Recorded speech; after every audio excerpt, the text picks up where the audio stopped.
इस्लामी वाकया। मदीने से आया खत। गांव नूराबाद की गलियां उस वक्त खामोश थीं। हवा में मिट्टी और पुराने कागज की सी खुशबू घुली थी।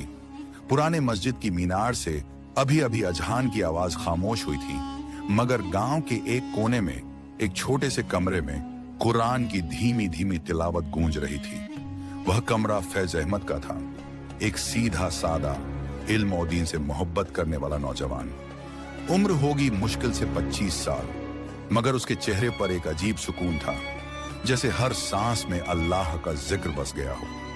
वह अपने मरहूम उस्ताद मौलाना राशिद साहब का शागिर्द था, जिन्होंने उसे कुरान की हर आयत का मतलब दिल में उतारना सिखाया था। मौलाना साहब का इंतकाल हुए 3 साल बीत चुके थे, मगर फैज अब भी हर जुमे की रात वही तिलावत करता, वही रोशन दिया जलाता और अपने उस्ताद की याद में दुआ करता। उसे याद था, उस्ताद हमेशा कहते थे, इल्म वो नूर है जो दिल को जिंदा रखता है, लेकिन अगर तुझे इल्म से तकब्बुर हो जाए तो वो नूर अंधेरा बन जाता है।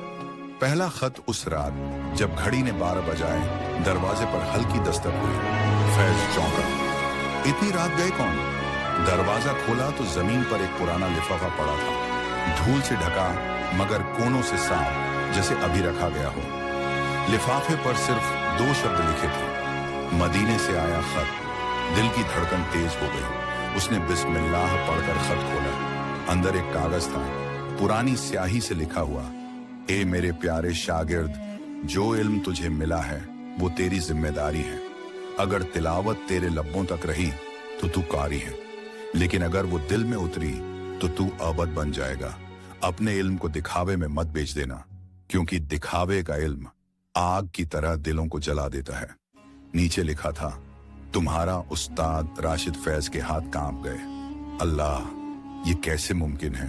उस्ताद तो कब्र में हैं। वो सारी रात नहीं सो सका, बार बार उस खत को पढ़ता और आंसू बहाता रहा।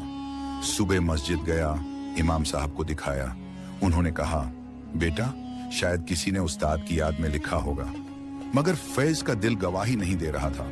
खत की स्याही में अजीब सी खुशबू थी, मस्जिद ए नबवी की।